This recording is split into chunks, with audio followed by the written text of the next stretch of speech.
Hello YouTube, this is Joseph, and today I'm going over Sliver Overlord again. It's more of an update video, so I've kind of taken a different iteration and style on the deck, and I kind of just wanted to explain why I chose the cards that I did in this different iteration. So I hope you enjoy the video.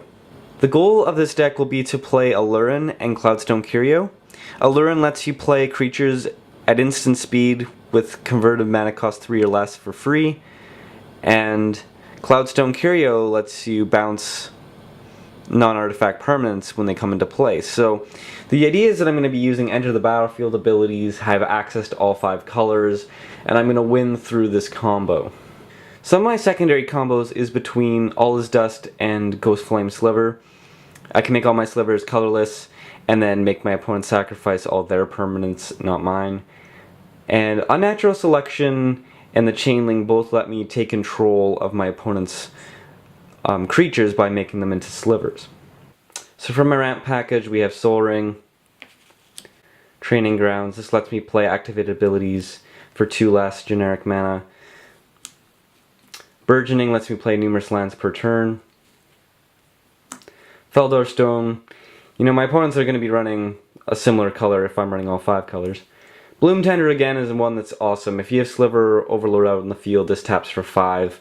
It's great. Mana Weft Sliver,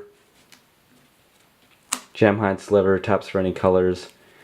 Coraling Oracle is a really interesting one because with Cloudstone Curio and Aluren, if you can bounce this back and forth numerous times in a turn, you could essentially draw out your whole deck and play every single land. So it's a really nice card for that combo. Chromatic Lantern fixes my mana. Bastal Sliver is a sack outlet and can produce double black by sacking slivers. And Sky Shroud Claim to search out 2 forests, which can search for my shock lands. So that is my ramp package there. I'm running a hefty amount of tutors. So Enlightened Tutor can search out both Cloudstone Curio and Aluren. Recruit of the Guard is special because most of my creatures are converted mana cost 3 or less, and they do have power toughness 2 and less, so this can search out most of my creatures, whether it's slivers or otherwise.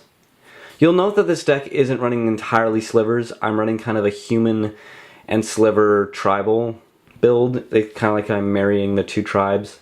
Trinket Mage will search out Sensei's Divining Top, Soul Rings, Skull Clamp. Trophy Mage can look for Chromatic Lantern or Cloudstone Curio. Beseech the Queen, and Diabolic Tutor can search for any card.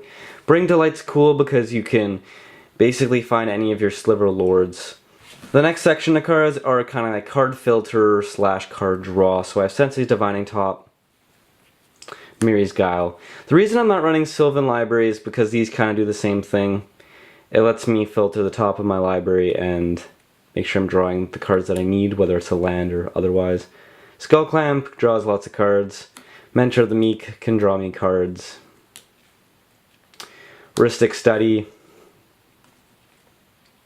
Painful Truce, I like the Converge. In a 5-color deck, you're almost always drawing 3 cards and paying 3 mana. That's good. Phyrexian Arena, extra card on your upkeep. And Life Crafter's Bestiary. This lets you scry every turn and draw cards if you can play lots of creatures in a turn.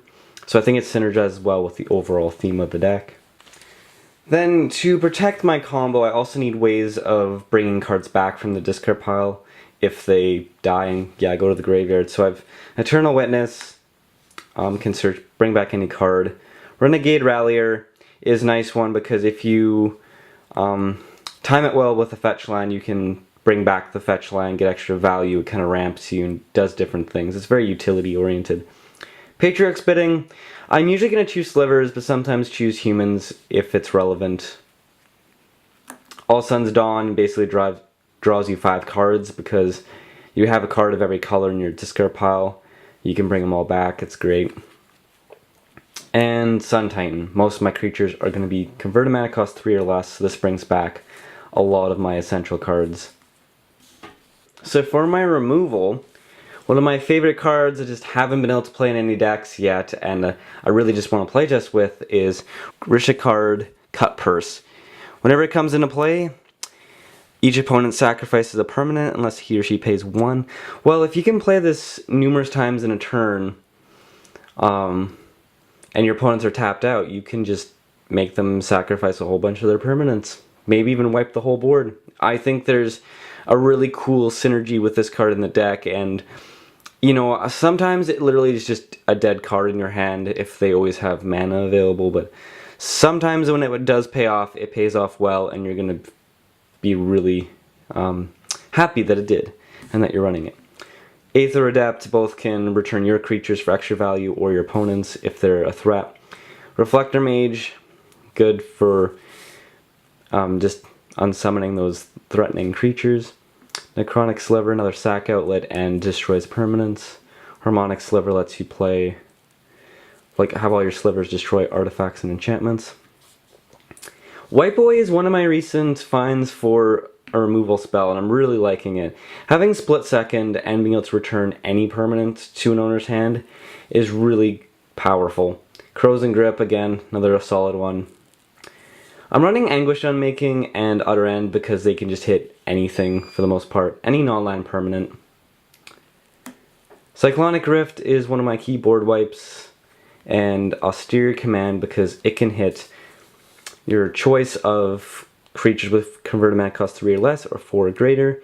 And while most of mine are 3 or less, I can typically hit my opponent's side of the field and not my own.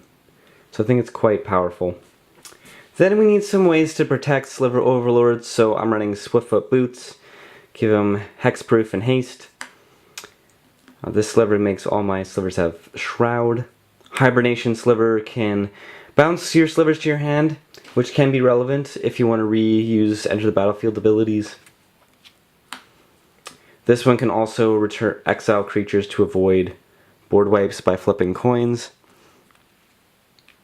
Asceticism protects my creatures and regenerates them, and Sliver Hivlore makes them all indestructible.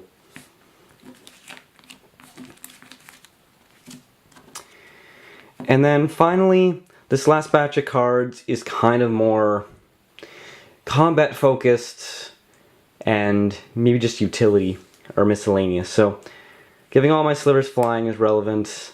Mirror Entity, if I have a whole bunch of creatures, regardless if they're sliver or not, whether they're my humans or whatever, I can make them all get really big by paying mana.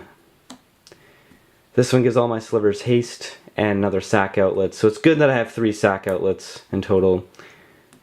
Sliver Legion is a very good one if you're running lots of slivers. I'm running Chroma's Memorial because I only really have one way of giving creatures flying, and this is a card in the late game that can make you from being little to no threat with a whole bunch of these little 2/2 creatures to becoming able to just get through on that final bit of damage and win the game. So I think all of these abilities are quite relevant, and I would rather be running a Chroma's Memorial than running all these utility slivers that give like Death Touch or Flying or First Strike and such, because this is one card that does all of it at once. Then Hivestone makes my humans into slivers. This is a good card. I really appreciate the suggestion that somebody gave me recently, I believe on the previous YouTube video, about this card, so that's really encouraging. And Equilibrium. This is a way that when I cast creatures or play numerous creatures in a turn, I can bounce my opponent's creatures. So I think that was a fun removal spell. So there you have it. That is the essentials to my deck. I'm planning on getting Sliver Queen. It's in the mail as we speak. You'll notice that this deck list is 99 so far. I won't go over the land base because it's the same as my other video. Hello YouTube, thanks for watching this updated video of my Sliver Overlord deck. I hope you appreciated it. It's a new iteration and I really enjoy it because it kind of does things that other decks don't do. It has some of the combos that it needs to kind of combo out and win that way, but it also has the potential of winning through combat damage, like with Mirror Entity and Sliver Legion and some of those cards. So I think it's flexible. It can win in both ways, and that's kind of what I enjoy about it. And yeah, thanks for all the new subscribers. I hope you enjoyed my recent booster box opening video. Leave comments in the comment section below. Thanks to all the new subscribers, and have a good week.